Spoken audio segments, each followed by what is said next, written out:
누가복음 15장 11절로 32절의 말씀을 가지고 부모님의 마음을 아는 자녀라는 제목으로 이 시간 하나님의 말씀을 나누고자 합니다. 5월 둘째 주일은 총회에서 정한 어버이 주일로 지키고 있습니다. 특별히 우리는 지난 주일에 어린이 주일을 통해서 무엇이 정말로 자녀를 위한 일인가 라는 제목으로 말씀을 나눴다면, 특별히 오늘은 우리를 향한 부모님의 마음은 어떤 마음인지, 자녀들은 특별히 부모님의 마음을 다시 한번 헤아려 보면서, 그리고 육신의 부모님이 계신 분들은 부모님의 그 은혜와 사랑을 다시 한번 생각해 보고, 일찍이 하나님의 부르심을 받고 그 여전히 빈자리가 우리의 마음속에 남아있는 부모님을 먼저 보낸 우리 또 성도님들 가운데에는 그 주님의 이루가 함께 하면서 오늘 말씀의 은혜를 받는 시간 되었으면 좋겠습니다. 여성가족부에서 발표한 우리나라 가정폭력 실태조사 연구에 따르면 여러분 2020년에 22,700건에서 일단 저를 보여주세요. 그리고 2021년도에는 25,905건, 그리고 2022년도에는 무려 2배가 넘는 44,459건으로 해마다 가파르게 증가하고 있다라는 통계를 발표했습니다. 문제는 경찰에 신고된 건수가 이 정도라고 한다면, 여러분 신고되지 않은 건수까지 포함한다면 가정폭력에 대한 수치는 이보다 훨씬 더 높을 것이다, 이렇게 내다보고 있다라는 것이죠. 또 하나는 방금 띄워드린 그림 한번 보여주시면, 그림에 보시면 2012년부터 2022년까지 무려 10년 동안 전국 가정법원에 송치된 촉법소년 통계 자료를 보면 가정폭력 중에서도 자식이 부모를 폭행하는 소위 말하는 존속상해 및 존속폭행 혐의로 접수된 사건이 무려 10년 사이에 몇 배가 늘어났냐? 48배가 늘어났다라는 발표가 있습니다.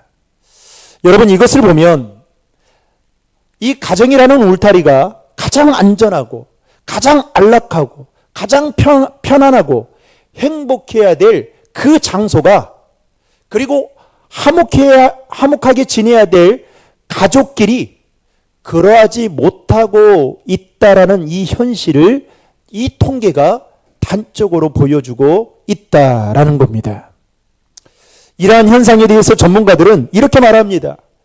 가정 안에서의 부모의 권위가 갈수록 약해져 가고 있다.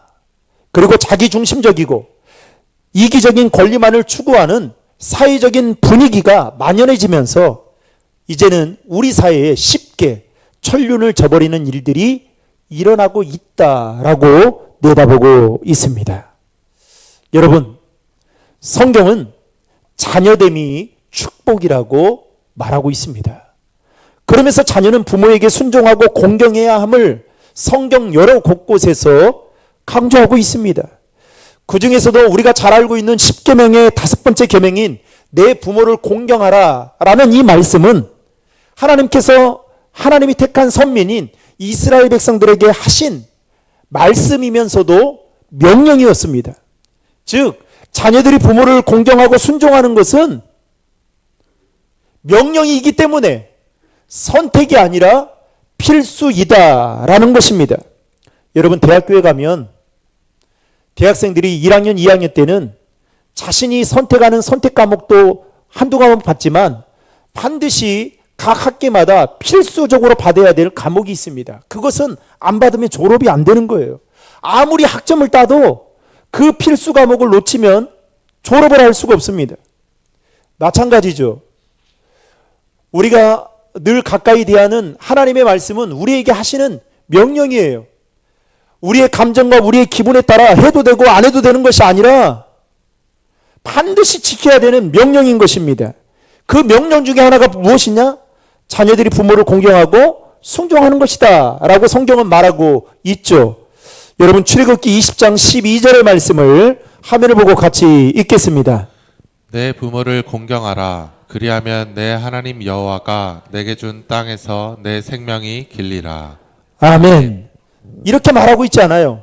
내 부모를 공경해 볼래? 내 부모를 공경하면 좋지 않을까? 이렇게 지금 묻고 있는 것이 아니라 명령하는 것입니다. 내 부모를 공경하라. 그리고 골로새서 3장 20절 말씀도 다 함께 화면을 보고 읽겠습니다. 자녀들아 모든 일에 부모에게 순종하라. 이는 주 안에서 기쁘게 하는 것이니라. 아멘. 부모에게 순종하는 것도 명령으로 말씀하고 있습니다. 특별히 부모를 공경하라 라는 이 말은 단순히 부모를 존경하는 정도를 넘어서는 거예요. 여러분, 자녀들은 부모에게 어버이날 아마 여러분들이 뭐 식사를 대접하거나 선물을 드렸을 거예요. 여러분, 식사를 대접하고 선물을 드리는 것이 부모님을 공경하는 게 아니에요. 그게 다라고 생각하면 정말 오해하는 겁니다. 그런데 우리는 어떻게 해요? 그렇게 생각하는 거예요. 그러고 나서 그 다음 날부터 5월 9일이 되면 어떻게 됩니까? 부모님의 마음을, 속을 이제 끓게 만들죠. 그래서 간혹 어때요? 부모님이 이렇게 말합니다. 야, 네가 준 선물 가져가라. 이거 차라리 내 말 듣고 이 선물 가져가. 이렇게 말할 때가 있죠. 여러분, 부모를 공경하라는 이 말은 부모를 존경하는 정도를 넘어서서 성경은 어떤 의미로 말하고 있느냐? 마음을 다해 하나님을 경외하는 것처럼 공경하라 라고 말하고 있다라는 겁니다. 따라서 자녀들은 하나님을 경외하는 마음으로 부모님의 권위를 인정하고 공경해야 한다라는 것입니다. 오늘 말씀은 우리가 너무나도 잘 알고 있는 탕자에 관한 비유입니다. 이 비유의 내용은 이렇습니다. 어떤 사람에게 두 아들이 있었습니다. 어느 날 작은 아들이 아버지에게 대뜸 가더니 이렇게 말하는 겁니다. 아버지가 나에게 줄 분깃이 있죠. 그 분깃을 좀 땡겨 주십시오. 그 말을 듣고 아버지가 아마도 가슴이 철커덩거렸을 거예요. 이놈, 내가 알아서 챙겨줄 건데 왜 이렇게 말을 할까? 그런데 아버지는 어찌됐든 간에 작은 아들의 그 요구에 그 분깃을 주었습니다. 그랬더니 그 작은 아들이 그 분깃을 봤더니 그 다음날 집을 뛰쳐나가버린 겁니다. 작은 아들이 보이지 않는 거예요. 그러면서 그 작은 아들은 허랑방탕하게 살면서 그 재산을 다 탕진해 버리고 말았습니다. 그때부터 작은 아들의 삶에 어려움이 시작됩니다. 어떤 집에 들어가서 이제 노예 아닌 노예처럼 살게 돼요. 그런데 그 집 주인이 여러분 밥 한 끼 그냥 주는 겁니까? 아니죠. 그 주인이 키우고 있는 돼지들을 우리간에 가서 돼지들을 키우라는 겁니다. 그러면서 이 작은 아들이 돼지들이 먹는 그 지업연료를 먹으면서 배를 채워야 되는 그 힘든 상황에 처하게 되니까 그때서야 누가 생각이 납니까? 부모님이 생각이 나는 거예요. 집으로 돌아가고 싶은 마음이 꿀떡 같습니다. 그런데 지난날 자신이 했던 행동을 돌아보니 선뜻 용기가 나질 않는 거예요. 아버지가 나를 다시 반갑게 맞아줄까? 라는 이런저런 생각이 그를 괴롭게 만듭니다. 그러다가 주저주저 하다가 용기를 내어 집으로 돌아갑니다. 그런데 이 작은 아들이 생각했던 것과 달리 자신이 집으로 돌아갔을 때에 그 아버지가 자기를 본 순간 너무나도 기쁘게 맞아주는 겁니다. 심지어는 그 돌아온 작은 아들을 위해서 잔치를 벌였다라는 것이 오늘 우리가 읽었던 탕자에 관한 비유의 전체적인 스토리입니다. 여러분, 탕자의 비유를 우리는 잘 알고 있죠. 그러면서 우리는 이러한 질문들을 해볼 수 있습니다. 작은 아들은 왜 아버지에게 분깃을 당겨달라고 말했으며, 작은 아들은 분깃을 받자마자 왜 야반 도주라도 하듯이 왜 집을 뛰쳐나갔을까? 그리고 그것을 허랑방탕하게 다 써버리고 재산을 다 탕진했는데도 불구하고 그는 왜 빨리 집으로 돌아오지 못했던 것일까? 큰 아들은 자신의 동생이 집으로 돌아왔을 때 기뻐해 주지는 못할 망정 자신의 불쾌한 그 심정을 왜 아버지에게 표출했을까? 이런 질문들을 해볼 수가 있습니다. 이러한 질문들에 대해서 아마 다양한 대답들이 나오겠죠. 작은 아들이 얼마나 집이 답답했으면 아버지에게 분깃을 달라고 한 뒤 그 집을 뛰쳐나갔을까? 이렇게 생각하는 분도 있을 거고, 옛날에 이런 거 있잖아요. 가정이 너무 지옥 같으니까 아버지가 술 먹고 그러면 날마다 때리니까 그 탈출구로 옛날에 어르신들은 어떻게 생각해요? 부모님들은, 어머니들은 결혼을 탈출구로 생각하는 거예요. 그래서 빨리 만나가지고 결혼해야겠다. 그래서 결혼해서 만났더니 그 남편이 아버지 모습을 또 보이는 겁니다. 탈출구로 생각했더니 탈출구가 아니었던 거예요. 또 어떤 분은 작은 아들이 아버지에게 받은 분깃으로 자신의 능력을 발휘해서 더 큰 돈을 벌 수 있다라는 그 자신감 때문에 요구한 것이 아닌가. 작은 아들 입장에서 이렇게 대답해 볼 수 있겠죠. 또 어떤 분은 집을 나간 동생이 돌아왔을 때 큰 아들이 화를 냈던 것은 앞으로 자신에게 돌아갈 그 재산의 일부가 동생을 위한 잔치를 벌이는 일에 사용되는 것은 아닌가? 아니, 이놈은 벌써 분깃을 받아갔는데 앞으로 또 분깃을 달라고 하면 내 몫이 빼앗기는 것은 아닌가라는 생각 때문에 화를 내지 않았나? 이렇게 생각하는 분들도 있을 겁니다. 그런데 저는 오늘 말씀을 묵상하고 준비하면서 이러한 질문이나 이러한 대답에 대한 것이 하나이지 않나라는 생각을 해보게 되었습니다. 그 생각은 바로 무엇이냐? 아버지의 마음을 잘 모르고 있기 때문이다라는 겁니다. 다시 말해 집을 나간 작은 아들이나 집에 있던 큰 아들은 아버지의 마음을 잘 몰랐습니다. 여러분, 만약에 두 아들이 아버지의 마음을 알았다면 어땠을까요? 아버지가 살아계신데도 불구하고 작은 아들이 분깃을 달라고 요구했을까요? 어차피 말하지 않아도 다 알아서 챙겨주는데 말입니다. 아버지의 마음을 모르니까 분깃을 받아 부모님의 간섭이 없는 그곳에 가서 자유롭게 살고 싶은 마음이 있어서 작은 아들은 요구했던 겁니다. 여러분, 좋은 말로 하면 독립인 거고 나쁜 말로 하면 가출인 것이죠. 게다가 분깃을 달라고 요구하는 철없어 보이는 작은 아들을 아버지는 보면서 여러분 어떤 마음이었을까요? 화가 많이 났을 겁니다. 아마도 아버지는 이놈이 집을 나가면 고생하는 것이 안 봐도 비디오인데 왜 그럴까? 이런 생각이 들었겠죠. 작은 아들이 집을 나가겠다고 할 때 아버지는 말리고 싶었을 것입니다. 그런데 반대로 이렇게 생각했을 거예요.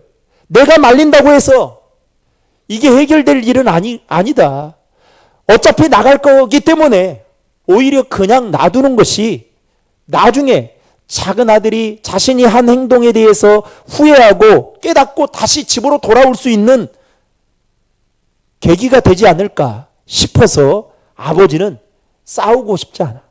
아버지는 그 마음을 복잡하게 만들고 싶지 않아. 그냥 내버려 두었을런지도 모릅니다. 자식이기는 부모는 없다라는 말이 있듯이 아버지는 어쩔 수 없이 작은 아들의 요구를 들어주었을런지도 모릅니다. 여하튼 작은 아들이 집을 나간 후에 아버지는 하루도 마음 편할 날이 없었을 것입니다.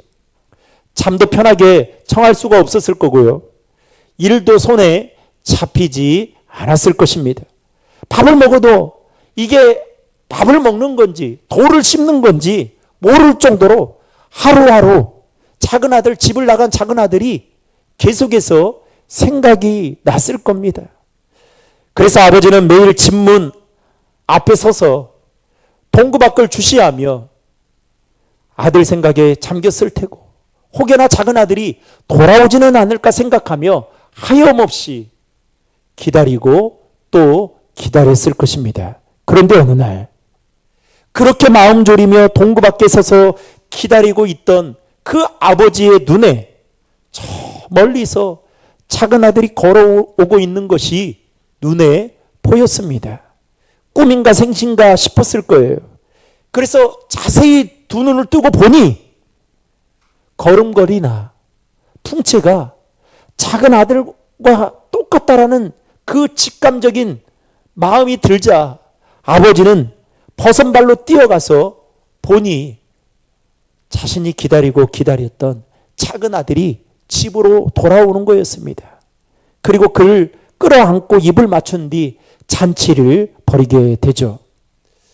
때마침 밭에서 큰 아들이 돌아왔습니다. 무슨 일이 있는가 싶어서 보니 집을 나간 동생이 돌아온 것을 알게 된 겁니다. 그리고 그를 위해 잔치를 벌이고 있다라는 사실에 큰 아들은 화가 난 아버지에게 이렇게 말을 합니다. 30절의 말씀을 다 함께 읽겠습니다.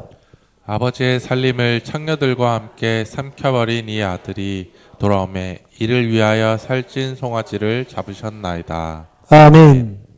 한마디로 큰 아들의 말은 이런 말이에요. 집으로 돌아온 동생이 창녀들과 어울려 재산을 탕진하는데 다 썼는데 이런 놈을 더 고생하는 게 맞고, 그리고 지금 잔치를 해주는 것도 어쩌면 가다라고 생각하는 것이 큰아들이 동생에게 가지고 있었던 마음이었습니다. 바로 그때 큰아들의 말을 듣고 아버지가 그 큰아들에게 뭐라고 말을 하느냐, 여러분 31절과 32절의 말씀을 다 함께 읽겠습니다. 아버지가 이르되 예 너는 항상 나와 함께 있으니 내 것이 다 내 것이로되 이 내 동생은 죽었다가 살아났으며 내가 잃었다가 얻었기로 우리가 즐거워하고 기뻐하는 것이 마땅하다 하니라. 아멘. 무슨 말입니까? 아버지는 큰 아들에게, 화가 난 큰 아들에게 이렇게 말하는 거예요. 아들아, 화가 날 만하지. 근데 네가 무엇 때문에 화가 나는지 나는 잘 알고 있어. 중요한 것은 내 것은 다 너의 거야. 이 사실을 절대로 잊지 마라. 집을 나간 동생이 돌아온 것은 나의 입장에서 보면 천군만마를 얻은 것보다 더 기쁜 일이야 라고 아버지가 큰아들에게 말을 합니다. 여러분, 오늘 본문에 나오는 아버지가 큰아들에게 한 이 말, 그리고 이와 같은 마음이 바로 자식들을 향한 부모님의 마음인 것이죠. 혹시 여러분은 이런 부모님의 마음을 알고 계십니까? 이런 마음을 알지 못하면 여러분 제대로 효도할 수 없고 부모님을 섬길 수가 없습니다. 그렇다면 오늘 말씀을 통해 좀 더 구체적으로 자녀들을 향한 부모님의 마음은 어떤 마음인지 두 가지로만 함께 나누고자 합니다. 첫 번째로, 부모는 자식들의 잘못을 기억하지 않습니다. 오늘 말씀에 보면 작은 아들은 부모의 속을 썩게 만든 그야말로 못된 아들이었죠. 옛날 어르신들이 뭐라고 말합니까? 못된 아들을 쌍놈이라고 말할 듯이 그 아들은 쌍놈이나 똑같았습니다. 그래서 성경은 이 작은 아들을 가리켜서 뭐라고 부릅니까? 탕자라고 부르고 있죠. 작은 아들이 잘못한 일을 생각하면 아버지가 일평생 땀 흘려 모아놓은 재산의 일부를 분깃으로 달라고 말한 것부터 시작해서 그것을 받아 집을 나간 일이나 허랑방탕하게 살면서 재산을 다 탕진한 일 등은 그야말로 엄격히 말하면 잘못한 일입니다. 그럼에도 불구하고 작은 아들이 돌아왔을 때 아버지는 반갑게 맞아주며 잔치를 벌였습니다. 여러분, 왜 그랬을까요? 아버지가 작은 아들에 대한 기억력이 흐릿해서 이렇게 했던 것일까요? 아니면 작은 아들이 그동안 잘하다가 부모님께 잘하다가 이번 일만 못해서 그렇게 했던 것일까요? 전혀 그렇지 않습니다. 바로 그 이유는 아버지는 작은 아들의 잘못을 기억하고 있지 않기 때문입니다. 여러분, 일반적인 관계에서 보통은 작은 아들처럼 여러분 행동을 하면 사람은요, 감정이 있어서 절대로 그 잘못한 것을 잊어버리지 않습니다. 제가 예전에 살았던 그 동네에 어르신들이 있었어요. 그 어르신들이 그 큰 나무 밑에 그 의자에 앉아서 지나가는 그 사람들을 보고 또 인사도 받으면서 또 어르신 행동을 했습니다. 근데 그 중에 한 어르신은 지팡이를 가지고 있고, 그리고 항상 이렇게 빨간 그 수첩 하나를 가지고 있었습니다. 그리고 포켓에 검정 볼펜, 파란 볼펜, 빨간 볼펜을 가지고 있었어요. 그래서 어떻게 하느냐? 가다가 인사를 안 하면 이놈 파란 볼펜입니다. 파란 볼펜으로 이름을 써놔요. 그리고 또 한 번은 지나가다가 분명히 인사를 했는데 이 어르신이 못 본 겁니다. 그래서 본인은 인사를 했다고 지나가는데 어르신은 못 봤으니까 인사를 안 했다고 하면 이제 파란 볼펜이 빨간 볼펜으로 바뀌게 되면서 그 이름이 적히게 됩니다. 그러면 어떻게 하느냐? 막 머리를 막 때리는 거예요. 여러분, 사람은요, 관계에 있어서 자신의 마음을, 자신의 감정을 스크래치 주면 그 사람을 절대 잊어버리지 않습니다. 심지어는 이런 말도 있죠. 그 사람이 얼마나 믿고 또 얼마나 나를 괴롭혔으면, 못되게 했으면 그 사람이 있는 곳에 오줌도 누지 않는다는 말이 있지 않습니까? 그렇게 사람은 자신에게 잘못한 거 있으면 잊어버리질 않아요. 오늘 본문에서도 아버지는 작은 아들이 잘못한 거에 대해 마음은 아팠을는지 모릅니다. 그런데 중요한 것은 그 작은 아들의 잘못을 마음에 두지 않았다는 겁니다. 그러니까 따뜻하게 맞아줄 수 있었다는 거예요. 아마도 작은 아들은 이런 아버지의 마음을 몰랐기 때문에 따뜻하게 맞이해주는 아버지의 모습이 자신에게는 매우 낯설었을 겁니다. 아니, 당황스러웠을 거예요. 혹여나 지금은 따뜻하게 맞이해주고 집에 들어가면 이제 몽둥이로 맞는 게 아닌가, 이런 생각도 했겠죠. 여러분, 만약에 아버지가 작은 아들의 잘못을 다 기억하고 마음에 두고 있었다면 아버지는 작은 아들에게 이렇게 말했겠죠. 너 무슨 낯짝으로 돌아왔냐? 네가 받아가지고 나간 그 돈이 나에게 있어서는 어떤 돈인 줄 아니? 대체 그 많은 돈을 어디에다 다 썼니? 네 발로, 네 건강한 두 발로 걸어 나갔으니까 두 번 다시 들어오지 마라. 고래고래 소리치면서 야단 쳤을 겁니다. 이게 제가 우리 애들을 생각하며 했던 생각이에요. 만약에 그랬다면. 여러분, 성경에 나오는 인물 중에 가장 못된 아들을 꼽으라고 한다면 다윗의 아들 압살롬을 꼽을 수가 있습니다. 압살롬은 자신의 아버지를 죽이기 위해, 왜요? 자신이 왕이 되고자, 그 왕위를 찬탈하고자 반역을 도모했던 자였습니다. 게다가 여러분, 아버지의 첩들까지 백주대낮에 범했던 그야말로 페루나였습니다. 그러나 다윗이 압살롬과 싸우러 나가는 자신의 부하였던 군대 장관 요압에게 이렇게 말합니다.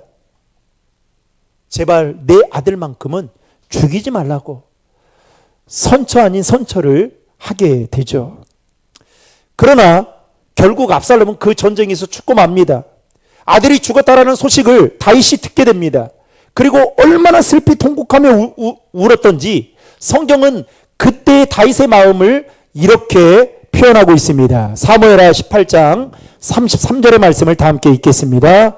왕의 마음이 심히 아파 문 위중으로 올라가서 문이라. 그가 올라갈 때 말하기를 내 아들 압살롬아, 내 아들 압살롬아, 차라리 내가 너를 대신하여 죽었다면 압살롬 내 아들아 하였더라.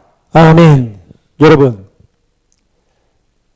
자신이 왕이 되고자 아버지를 반역하고 아버지의 첩까지 범했던 이 페루나와 같은 이 압살롬의 잘못을 다윗이 마음에 두고 있었다면 이렇게 슬퍼하거나 통곡하지 않았을 것입니다.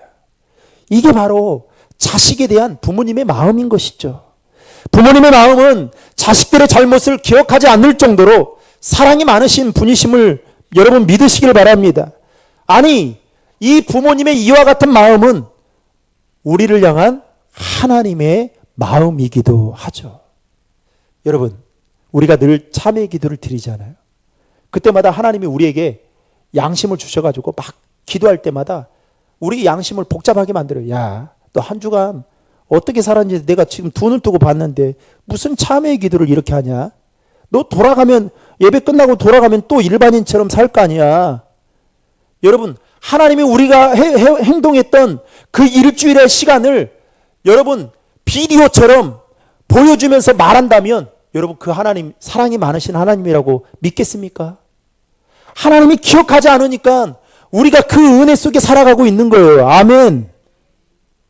얼마나 감사한지 모릅니다. 하나님이 기억력이 약해서, 하나님이 IQ가 여러분 떨어져서 기억하지 못하는 게 아니라 우리를 사랑하시기 때문에 우리의 잘못을 마음에 두지 않는 겁니다. 이게 바로 부모님의 마음인 거죠. 자식들을 향한. 두 번째로, 자녀들을 향한 부모님의 마음은 어떤 마음이냐? 부모는 자식이 잘 되기를 바라는 마음이 있다라는 겁니다. 이 땅의 모든 부모는 효도하는 자식이든 불의하는 자식이든지 상관하지 않고 한결같이 자식들이 다 잘 되기를 바라는 마음을 갖고 있습니다. 그런데 오늘 말씀에서 큰 아들을 여러분 잘 보면 이런 부모님의 마음을 알지 못했습니다. 그래서 큰 아들은 동생이 집에 돌아온 것을 좋아하지 않고 자신의 불쾌한 그 감정을 드러내죠. 여러분, 자식들을 향한 부모님의 마음은 한결같습니다. 모든 자식들이 다 잘 되기를 원해요. 그리고 다 잘 되기를 위해서 어떻게든 도와주고 싶은 마음을 가지고 오늘도 자식들을 위해 쉬지 않고 여러분 매일매일 기도하는 부모님이 있다는 것을 여러분 기억하셔야 돼요. 만약에 큰 아들이 이런 아버지의 마음을 알았다면 여러분 화가 날 이유가 없겠죠. 불평할 이유가 없겠죠. 문제는 부모님의 이런 마음을 모르니까 큰 아들이나 작은 아들이나 부모님의 가슴에 대못을 막는 행동을 했던 것입니다. 이제 말씀을 맺겠습니다. 사랑하는 성도 여러분, 오늘 말씀의 제목처럼 여러분은 부모님의 마음을 아는 자녀입니까? 그리고 이로는 우리의 영적인 아버지가 되시는 하나님의 마음을 잘 알고 신앙생활을 하고 있는 자녀들이십니까? 자녀는 부모님의 마음을 알아야 제대로 부모님을 기쁘시게 해드릴 수 있습니다. 신앙적으로는 영적인 아버지이신 하나님의 마음을 잘 알아야 주님의 마음을 시원케 해드리는 삶을 살 수 있는 것이죠. 바라기는 어버이 주일을 맞아 나를 낳아주시고 길러주신 육신의 부모님을 공경하고, 위로는 우리의 죄를 사해 주시기 위해 십자가에 못 박혀 죽으신 그 주님의 사랑을 기억하며 그 주님을 경외함으로 말미암아 이 땅에서 주님이 주시는 복을 누리며 살아가는 저와 여러분 모두가 되시기를 주님의 이름으로 축원합니다.